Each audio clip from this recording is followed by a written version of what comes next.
Assalamualaikum warahmatullahi wabarakatuh. Di sini saya akan menyampaikan tugas standar internasional dan ketiga, yaitu adalah penerapan ketiga di kolam renang. Yang pertama akan kita bahas latar belakang. Data yang didapat yaitu adalah 1 orang tewas setiap 90 detik karena tenggelam di dunia.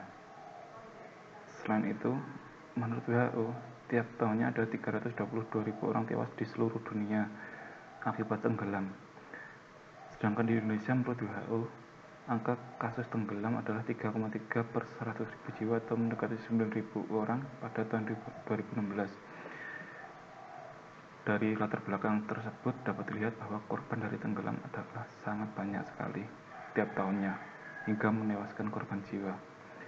Angka korban yang sesungguhnya menurut WHO bisa lebih besar, karena seringkali kematian akibat tenggelam tidak dilaporkan sehingga tidak tercatat dalam akta kematian resmi. Selanjutnya, tujuan dan manfaat. Yang pertama, agar mahasiswa mengetahui definisi dan tujuan dari keselamatan kerja. Yang kedua, agar mahasiswa memahami konsep dasar ketiga dan implementasinya di kolam renang. Yang ketiga, agar mahasiswa mengetahui peraturan-peraturan yang ada di kolam renang. Yang keempat, agar mahasiswa mengetahui upaya pengendalian kecelakaan kerja di kolam renang. Yang kelima, agar mahasiswa dapat menganalisa secara sederhana masalah ketiga dan usulan solusinya dalam bentuk tertulis.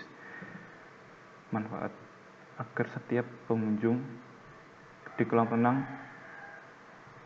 dapat merasa aman dan terlindungi dari segala aktivitas. Yang kedua, agar setiap pengunjung dapat melindungi diri agar tidak terjadi suatu kecelakaan. Yang ketiga, sebagai sarana edukasi khususnya di bidang kesehatan dan keselamatan kerja. Batasan masalah. Yang pertama yaitu ruang lingkup ketiga hanya terbatas pada kolam renang. Yang kedua, pembahasan konsep dasar ketiga meliputi aturan-aturan ketiga yang berhubungan langsung dengan kolam renang. Di sini akan kita bahas peraturan terkait ketiga di kolam renang. Di kolam renang yang perlu diperhatikan adalah kualitas air dalam kolam renang tersebut, yaitu diatur dalam Peraturan Menteri Kesehatan Republik Indonesia Nomor 32 Tahun 2017 tentang standar baku mutu kesehatan lingkungan dan persyaratan kesehatan air untuk keperluan higien sanitasi kolam renang, saulus perakwa dan pemandian umum. Di sini dapat dilihat bahwa parameter air dalam kolam renang, yaitu meliputi bau, kekeruan, suhu, kejernihan, dan kepadatan berenang. Selanjutnya yaitu adalah peraturan mengenai kolam renang tersebut diatur dalam Peraturan Menteri Pariwisata Nomor 16 Tahun 2015 tentang standar usaha gelanggang renang. Di sini disebutkan bahwa luas kolam renang sekurang-kurangnya 900 meter persegi. Selanjutnya memiliki area untuk ruang bergerak melingkar dengan jarak paling sedikit 3 meter. Selanjutnya, kolam renang di sini adalah membahas tentang kedalaman kolam renang, yaitu kolam renang anak-anak kedalamannya antara 30-60 cm dengan luas minimal 10 meter persegi. Selanjutnya, kolam renang dewasa dengan kedalaman minimal 60 cm. Yang selanjutnya adalah tangga turun atau naik kolam renang harus terbuat dari bahan dasar stainless steel. Yang selanjutnya adalah aksesibilitas untuk masuk ke area kolam renang bagi penyandang disabilitas. Selanjutnya yaitu potensi bahaya yang terdapat di kolam renang, yaitu kejang otot atau kram yang terjadi di kaki, lengan atau perut, keselio yang terjadi pada persendian atau pergelangan pada tulang. Yang ketiga, apabila air kolam tercemar akan menimbulkan iritasi atau sakit pada kulit. Selanjutnya yaitu adalah tenggelam. SOP keselamatan dan kesehatan kerja di kolam renang. Perhatikan kedalaman kolam renang, termasuk batas antara dangkal dan dalam. Yang kedua, perhatikan apakah ada alat-alat penyelamatan. Yang ketiga, lakukan pemanasan dan peregangan sebelum berenang. Yang keempat, pastikan memeriksa adanya potensi bahaya di kolam renang. Yang kelima, pastikan penerangan kolam renang cukup apabila berenang di malam hari. Yang keenam, perhatikan jalur ketika berenang untuk mengantisipasi tabrakan dengan orang lain. Yang terakhir, pelajari cara mengatasi kram saat berenang. SOP ketika tenggelam. Yang pertama yaitu adalah jangan panik.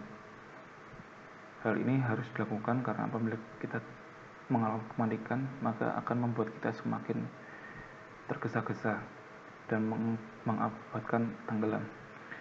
Selanjutnya yaitu adalah berteriak sekuat mungkin untuk menarik perhatian orang lain. Yang ketiga, hubungi nomor telepon gawat darurat sesegera mungkin.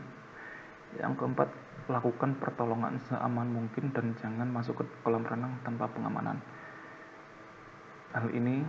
Poin ini menjelaskan bahwa sebagai pengaman kita, sebagai penyelamat kita juga harus mengetahui apakah kolam renang tersebut aman untuk kita dan dapat mengetahui faktor-faktor risiko yang terjadi apabila kita menyelamatkan seorang korban. Selanjutnya itu, carilah kayu, tali, atau ring buoy yang dapat menjangkau korban. Yang keenam, dekati korban lalu berhenti berenang dengan mengambil posisi sekitar 1 meter dari korban untuk memperkirakan kondisi korban. Yang ketujuh, menarik korban dengan alat penyelamat. Yang kedelapan, membawa korban ke darat dan meletakkan di tempat yang aman. Yang ke-8, mengecek kesadaran korban dengan cara menggoyang-goyangkan tubuh korban ataupun dengan memberikan nafas buatan agar dapat mengeluarkan air di saluran pernafasan. Hal ini harus dilakukan apabila korban tersedak air. Apabila tidak dilakukan, maka air tidak akan keluar dan mengganggu sistem pernafasan, di mana korban tidak bisa bernafas dan kemungkinan korban akan meninggal. Yang selanjutnya yaitu korban harus dibawa ke klinik atau rumah sakit terdekat untuk mendapatkan pertolongan yang intensif dari perawat medis. Perlengkapan standar untuk berenang. Perlengkapan standar untuk berenang harus dipakai untuk setiap orang yang berenang di kolam renang. Hal ini karena untuk mencegah terjadinya kecelakaan. Yang pertama adalah celana renang. Celana renang berfungsi untuk agar kita lebih mudah bergerak di dalam air. Topi renang yaitu berfungsi melindungi rambut agar tidak terkena kaporit. Selain itu, agar tidak menghalangi pandangan ketika berada di dalam air. Yang selanjutnya, kacamata renang. Kacamata renang digunakan untuk melindungi mata dari potensi terjadinya iritasi atau kemerahan pada mata. Selain itu, kacamata renang juga berfungsi untuk lebih memperjelas apabila kita menyelam di dalam air. Selanjutnya yaitu penutup telinga, digunakan agar air tidak masuk dalam sistem pendengaran sehingga tidak mengganggu pergerakan kita di dalam air. Yang kelima yaitu adalah penutup hidung, digunakan agar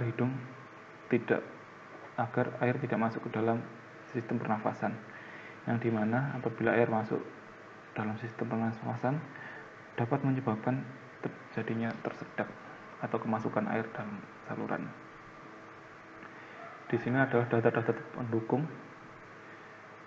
Dapat disebutkan bahwa WHO menyebutkan 1 orang tewas setiap 90 detik karena tenggelam. Di sini juga disebutkan bahwa tenggelam juga disebabkan faktor-faktor kelalaian yang dapat membahayakan bagi perenang itu sendiri. Penutup, kesimpulan dari makalah yang saya buat adalah dalam melindungi setiap orang dari bahaya kematian akibat tenggelam, maka harus memperhatikan berbagai faktor antara lain konstruksi kolam renang, sistem manajemen ketiga di kolam renang, dan petunjuk atau arahan mengenai faktor risiko. Yang kedua, untuk mengurangi faktor kematian akibat tenggelam yaitu dengan meningkatkan budaya ketiga dalam hal kepatuhan dan kesadaran untuk mengikuti aturan-aturan atau SOP. Selanjutnya, pengunjung yang berenang sebaiknya menggunakan pakaian standar untuk olahraga di dalam air guna mencegah timbulnya kecelakaan. Berikut adalah saran-saran dan rekomendasinya. Yang paling penting adalah lifeguard. Di Indonesia masih sedikit pelatihan atau workshop bagi pengawas kolam renang, maka harus diperbanyak pelatihan atau training di lapangan untuk lifeguard atau penyelamat. Sekian presentasi dari saya. Wassalamualaikum warahmatullahi wabarakatuh.